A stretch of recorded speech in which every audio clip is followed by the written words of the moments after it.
Hey Mets fans, Chente Camacho here from Bearded Mets Banter. On this upcoming episode, we're going to be discussing the managerial style of Luis Rojas, the debacle of DC, what happened down there, or not what happened down there, just what led us to Philadelphia, the 4-day absence or the 4-day layoff, game 1, game 2, and game 3 analysis, and then overall series analysis in Philadelphia. The opening or the home opener, how crazy that was, the lineup choice for that day, the absence of Jeff McNeil in the lineup, the bat flip, and elbow gate. Elbow gate, that's hilarious. But before we get started, before we segue into the show, I want to touch into something that's very near and dear to me. A good friend of mine that I play baseball with, Edgar Bueso from East Harlem, a good friend of mine. He's an avid runner, and he and his wife, they have a daughter. Her name is Destiny, and Destiny was born with cerebral palsy. As I mentioned, Edgar and his wife are avid runners, and this year they hope to realize the dream of running the marathon with their daughter Destiny in a specialized wheelchair. They've opened a GoFundMe. I have a picture here of the GoFundMe. I will put a link to the GoFundMe in the description sections down below the video. Folks, please, let's put some good energy out in the world. Let's help the Bueso family realize this dream. But before we do, guys, get on the 7 train. It's right here. Let's go Mets. We out. This is a Mets Willets Point bound 7 local train. The next and last stop is Mets Willets Point. Stand clear of the closing doors, please.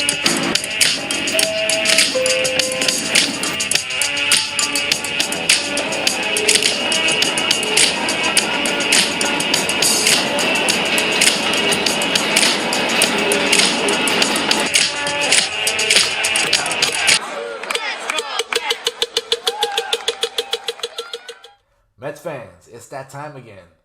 Another episode of Bearded Mets Banter. I'm your host, Chente Camacho Jr. Thank you guys for tuning in. As always, please do not forget to like, share, and subscribe. Go ahead, y'all. Click that little button down below and do what that little dog is doing. Hit the bell as well for notifications for when I drop new material and new videos. This way you can get the alerts. Jumping right into things, guys. Let's stop right here. Before we get started, that thing I left off on the promo before the podcast started, Team Destiny, that to me, it's one of the most important things to me right now, because I really would like to help the Bueso family realize their dream and run the marathon together with Destiny in the specialized wheelchair. They're almost there. They're almost at their goal, raising the funds for that specialized chair. I'm putting the link to the GoFundMe, guys, down below. Please, as I said before, let's put some good energy out there. Mets need this. We do need some good energy out there. So much negative energy from the fan base. Folks are going crazy and whatnot. After what happened down in Washington, the Mets fans are antsy. And I took it as a sign of good things to come, because Philadelphia is right down the road from New York. We've been there. We've had some pretty nice games there. Some really record-setting games there, as you guys remember back in 2015. One of many. We've also been bombed there, too. DeGrom had his worst start there. A few guys. Remember Johan Santana got shelled in that ballpark as well. And I remember when he gave up the home run, I forgot who it was, too. He turns around and he goes, fucking ballpark. You could read it like on his lips, clear as day. But yeah, I thought going to Philly was going to be a good thing. Like I said, given the proximity. And then Luis Rojas surprises me with this lineup right here. Look at this lineup. The glaring differences, we don't see Brandon Nimmo at the leadoff position. Brandon Nimmo's actually hitting 8th. A move hardly anyone understands. A move that perplexed the booth. A move that perplexed all of us Met fans. And then there came a situation where he could have actually pinch hit for Pilar in the 4th inning with the bases loaded. And he chose not to. And the Mets lost this game behind a gem that Jacob deGrom spun. He was outstanding. I mean, what else can I say? It's Jacob deGrom, y'all. Luis Rojas, rookie mistakes, rookie moves. I mean, the guy has just been, it's been, how many games? It's been 61 games up to this point, opening day at Philadelphia. But it's kind of scary because these are things you can't do. Like, this lineup, how can you produce a lineup like this for opening day? It's not conducive to winning baseball when you're playing analytics on game 1 of the season. I feel it's a horrible mistake on his part to put this lineup out, and deservedly so. The bullpen, they gave it up. The bullpen gave it up. Yeah, these are pros. They got to get guys out, but at the same time, the pieces in that bullpen aren't up to par. And May, he faltered a little bit. The Mets paid him, and he didn't come through in his first appearance as Aaron Loop as well. He was horrible as well. He gave up the base on balls to Bryce Harper to bring in the runs, and they didn't look back after that. We couldn't get anyone out after deGrom got in, for the exception of Miguel Castro, the one bright spot in that Mets bullpen. I'm gonna take away. He's a rookie manager, Luis Rojas. I'm inclined to giving him the benefit of the doubt at this moment. But the signs are a little troubling in his managerial moves. We lost. Deservedly so. The bullpen couldn't get anyone out. On to game 2. Game 2 rolls along, and this is the lineup that Luis Rojas produces in game 2. Here's game 2. This is the lineup that the Mets should put out on an everyday basis. This is a great lineup. You can mix and match this lineup a little bit. You can move pieces here and there, but these are the 9 that should be playing every day. And what happens? J.D. Davis takes one off the hand. Fortunately for him, it's not broken, but it's a bad bruise. It's swollen, so it's going to take some time to heal for him to be able to grip the bat. It's his bottom hand, so it's his catching. So it's going to be a bit. He's got a great field ground balls. Be able to grip the bat tight when he swings. So, it could take maybe another week or so for him to come back. So we'll see how well he heals from it. Hopefully you come back soon, JD. Get better soon. His replacement did well afterwards. This lineup right here gave us 8 runs. I like this lineup. You can mix and match. As I said before, you can move pieces here and there. And one troubling thing that I take from game 1 that carried a little bit into game 2 is hitting with men in scoring position. The Mets are not doing that very well this year. They're not hitting very well with runners on base, period. And that's alarming. In a sense, it's alarming, and in a sense, it's a relief that it's so early in the season. It's just game 2. But they've been leaving a lot of guys on. Namely, Michael Conforto, man. It's been a rough go for him so far. And Lindor hasn't found himself at the plate. This could be a hangover of the 4-day layoff from them missing out opening their season in Washington. These things happen. These guys have momentum. As you know, you saw Lindor was swinging a mean stick toward the end of spring training, as was Michael Conforto. Now, these 4 days couldn't really throw your timing off. They were looking to see some live, pitching for the first time to open the season, and they just had to practice more and more the next 4 days until the opening of the season in Philadelphia, hence why they struggled games 1 and 2. Marcus Stroman pitched an outstanding game in game 2. He was really, really good. He was on the money. He worked in and out of trouble. He was on point. He fielded very well. Pete Alonso made a great play over at first where Stroman saved him from a throwing error, making a nice jumping grab and having the presence of mind to step on first and make the play. It was a fantastic play by those two at the time. By those two. And it was just really nice to see Pete Alonso's working on his defense, and he's looking to become a better baseball player. And this is one thing that I want to segue into Brandon Nimmo.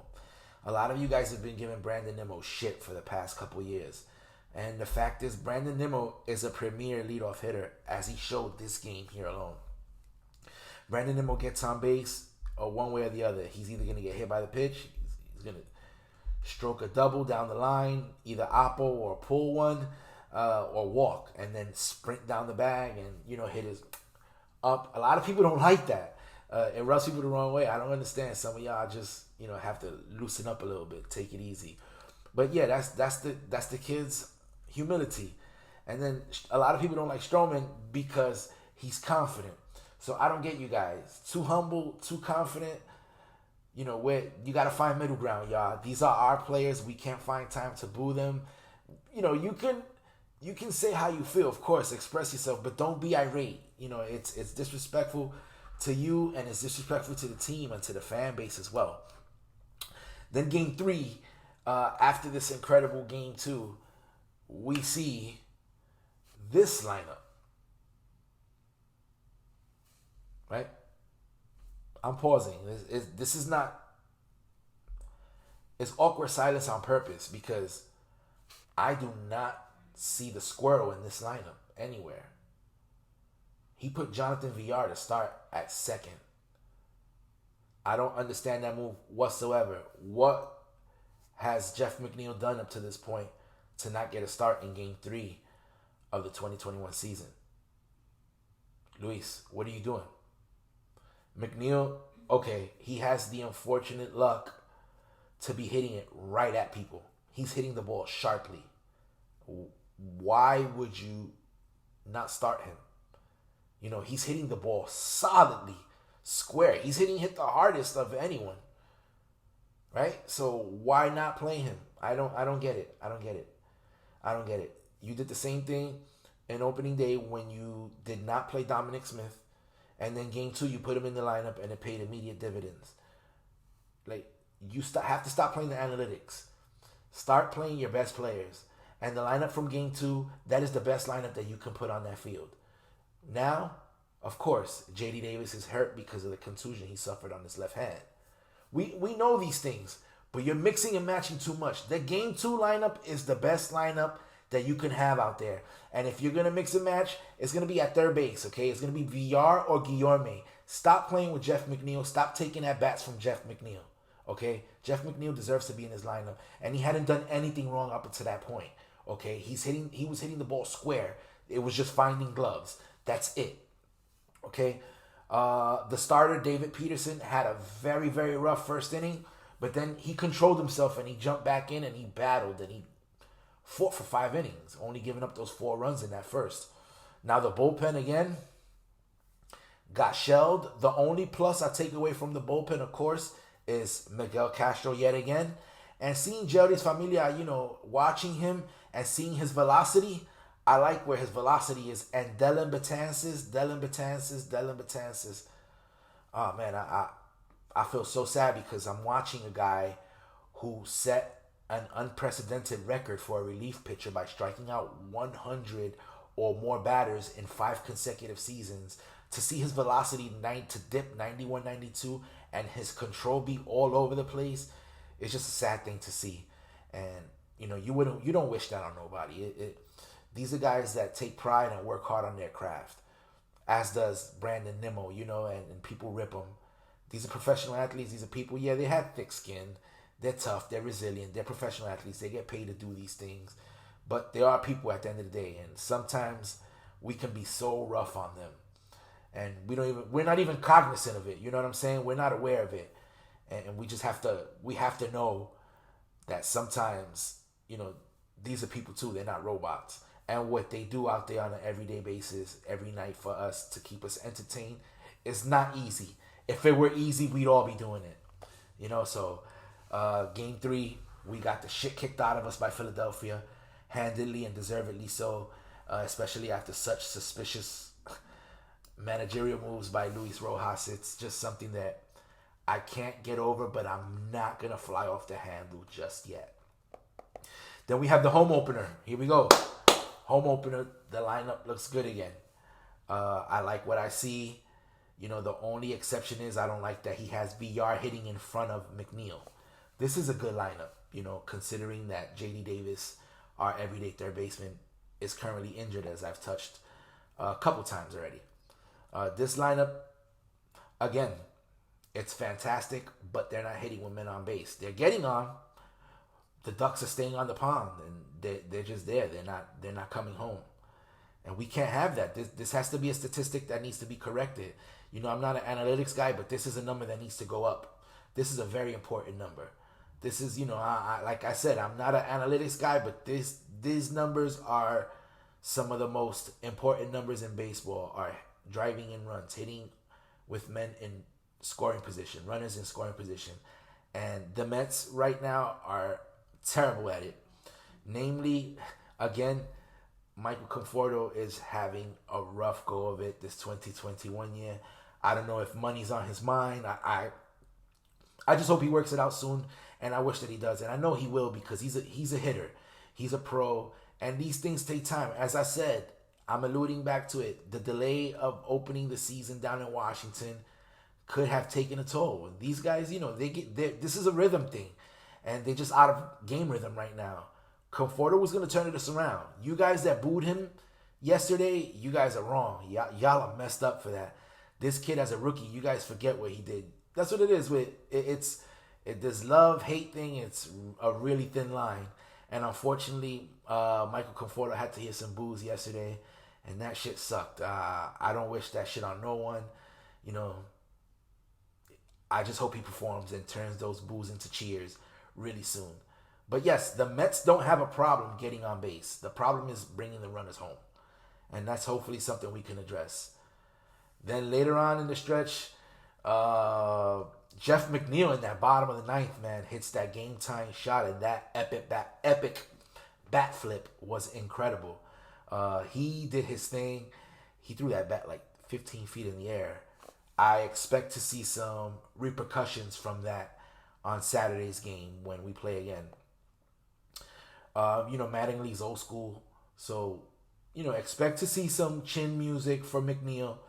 The best thing that could come from this is a dust up, something, a nice bench clearing brawl. I would like, I'm not a proponent for violence, but sometimes in team sports, these bench clearing brawls, these issues can unify a team. So, maybe early on in the season, they could use something like that. But I do see something like this happening, given McNeil's bat flip was so disrespectful. And then Conforto, who's been struggling to drive in runs, gets a cheapie. And I'm sorry, guys. He stuck his elbow out slightly, and he didn't even want to move. You can see he wanted no part of moving. That was a strike, too. He was out. And it would have made the fans boo him even louder. But good fortune came to the Mets. It was declared a hit by pitch. He was awarded first base. The bases were loaded. The winning run came in from third. And the Mets are 2-2 right now. Here I currently sit talking to you guys about it as the Mets wrap these first 4 games. The first 3 games, I'm going to say we saw the bad, the good, and the bad. Well, no, let me say that again. The bad, the good, and the ugly. That it was, it was a weird series for the Mets, and it was horribly managed by Luis Rojas. I'm not going to call for people to fire him yet. He's only had 64 games managing in the big leagues, but these are things he needs to get corrected ASAP because they can cost him his job. We've seen rookie managers get fired very, very early on into their careers. It could possibly happen to this guy if he continues to make these bonehead decisions. And, fans have to be easy, a little patient. This is a marathon. There's 158 games left. And some of y'all just flying off the handles with some of the shit y'all say, which leads us into the next one. Don't be this guy. Don't be this guy. He says, don't be shocked when DeGrom opts out. Really? You think DeGrom is going to opt out from the New York Mets with Steve Cohen as the owner, knowing the potential he has to make more money with the Mets?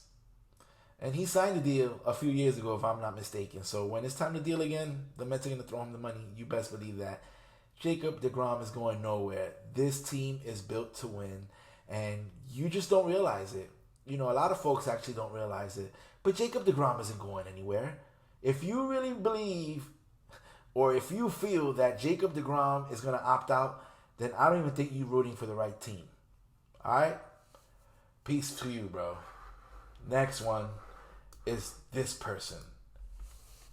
I am not a big fan of the do-rag under players' hats. That's like Marcus Stroman is the player that I see wear a do-rag under his hat. So that seems a little personal for me. Like, what does this have to do with baseball at all? That's what I'm saying. I comb these Mets groups, and this is where I get this stuff from. Like, I don't make these up. These aren't things that I make up on my own or Photoshop or anything. This is real. This stuff is real. These are Mets groups, and I don't know if these people are actual, like, account holders. Are they bots? Are they professional trolls? Do they do this to get a rise out of people? If it is, it's working on some. You know what I'm saying? Enough for me to do this segment on Don't Be This Guy. So don't talk about do-rags when it's a baseball group, especially a Mets group. I know you're talking about Stroman. Y'all need to leave Stroman alone. Dead up. Then it's a twofer. This is a twofer. Look at this. This is a special right here. Like if you was at the supermarket and you walking down the aisle and it's like buy one, get one free. This is just that. The very first one on top says, it's like Gary, Keith, and Ron are rooting against our team. I know it might have been a bad call, but my God, am I listening to a Marlins broadcast? No. Actually, you're listening to an Emmy-winning broadcast team in that booth. You have some of the best broadcasters in their game in that booth. We are spoiled as Met fans to have GKR calling games. And this dude is angry because the Mets booth is being impartial on a call that they need to be impartial on. You think that was a clean play? If you sit out, look, I'm not complaining that we won. We won. It's all good. I'm not getting into how we won because it's ridiculous. We won. That's it. It was Bush League, whatever you want to call it. But the Mets won that game. Respect the fact the Mets won that game. Could Conforto have moved? Of course. Did he look like he put his elbow out there intentionally? Yes. So Gary, Keith, and Ron aren't saying anything wrong. And they will never be the Mets. You know, they will never just like be Mets only. You know what I'm saying? They have to be impartial. It is part of their job as analysts and broadcasters to be impartial to the game. That's why when the Mets are playing horrible, they call the Mets out on it. Okay? It is not their job to be, oh, come on, Mets, stroke their egos. Not at all. It is their job to call it as professionally as they are. These guys are the analysts. This is their job. This is what they do. They get paid to do this. It's not like they're making stuff up. What they said is accurate and spot on. And many of us agree. Just because you don't agree, you don't have to post this nonsense. And then the one on the bottom. Look at the one on the bottom. I just cut it off because I don't even want any more of it. He put Conforto is a bum. Let me just give it that awkward silence real quick. Conforto's not a bum. Conforto's the furthest thing from a bum. Conforto's in a slump right now, y'all. I'm telling y'all, every player goes through slumps. Y'all fools sit here. Y'all need to complain a little bit more about the lineups that have been brought out these first 4 games than Michael Conforto's slump. Or the do-rag that Marcus Stroman has on his head. Or the fear of Jacob deGrom opting out. Some of y'all need to chill, man. Like seriously, these are ridiculous posts. And you know what? They're going to continue to happen because I have so much of these that there's many more Don't Be This guys to come. Mets fans, we have an incredible team put together. We also have a solid foundation with the core of players like Jeff McNeil, Michael Conforto. We just traded for Francisco Lindor and extended him, so he's a core piece, although he didn't come up through our system. Dominic Smith is a core piece. We have players who essentially, Brandon Nimmo. You guys brag Brandon Nimmo, and that man put so much effort. Smacking smacking his face into that fence was something that he could have gotten really hurt. And then some of y'all are like, oh, the hustle. Admire the hustle. Admire the effort. These are professional baseball players. Brandon Nimmo is a premier leadoff hitter. When y'all understand that and stop attacking this man and respect his work ethic, put some respect in his name. Alright? Because Brandon Nimmo is balling out there. He's showing that he is the Mets leadoff hitter of this 2021 season, and I don't foresee him going anywhere, especially given the tools he has. And he's been improving on his defense. Yeah, he dropped that ball game one playing left field, running in. He plays deep. But let's give this dude his props. That man gets on base. And it seems like he's going to have an over 400 on base percentage this year. It's going to be incredible. The guy is on base almost every other time. We have to really cheer this team on. This team has some pieces, and when you go deeper into that foundation, it goes to the farm system, and we have some pretty interesting kids coming up. Position players and pitchers alike. Mets fans, it is a time to rejoice. It's time to be excited. I know it hasn't started off right. It hasn't. Right, you guys are right. But we have a lot of baseball left. We have 158 games left. Pump the brakes. Take it easy. I know. Rojas, get your shit together. Bearded Mets Banter is putting you on notice. I'm not calling for your head. Don't take it like that. I'm the subtle guy. I'm holding the dogs back. That's all I'm doing. I'm just holding the dogs back right now. That's what I'm trying to do. Because once I let go and I start to come forward, it's really over. You know what I'm saying? I'm patient. I'm as patient as possible. But the leash is kind of short because the fan base was looking forward to Carlos Beltran being the Mets manager. And he got, unfortunately, caught up into that whole, scandal with the Astros cheating and whatnot. Stealing signs is not illegal. It's only illegal when you use technology. Get that right. But in all fairness, let's cut Luis Rojas just a little bit more slack. Let's give him a little more room. Hopefully he straightens things out. He is an Alu after all. It's in his pedigree. I believe it's somewhere in his DNA. I think he's going to manage Whitfield pretty soon. And he's going to give away to the analytics and just go. But if he continues down the road he's going right now, I don't foresee him being the Mets manager very longer, especially given Cohen's dedication and his investment into the franchise and his expectations in winning and the window he has for winning. He's a smart baseball guy. He's not gonna get into the everyday baseball operations thing. He is gonna let the team that he put in place do their thing. Now, if he sees something that he feels needs to be taken care of course, he's the boss. He's gonna come in and handle business. And I just hope it doesn't come to that for Luis Rojas. But we are Mets fans and we want the best for this team. So Luis Rojas, you have been put on notice by the Mets fans. Mets fans, thank y'all once again for tuning in to another episode of Bearded Mets Banter. But before I leave, again, fans, let's do some good. Let's put some positive energy out. Let's help out the Bueso family and Team Destiny. Let's help them realize this dream of running the marathon, the New York City Marathon, together as a family. Again, the link is down at the description of the video. Guys, as always, thank you guys for tuning in. Bearded Mets Banter with your boy, Chente Camacho Jr. Peace and love. We out. 7 trains that way. Time to go back home. This is a Mets Willits Point bound 7 local train. The next and last stop is Mets Willits Point.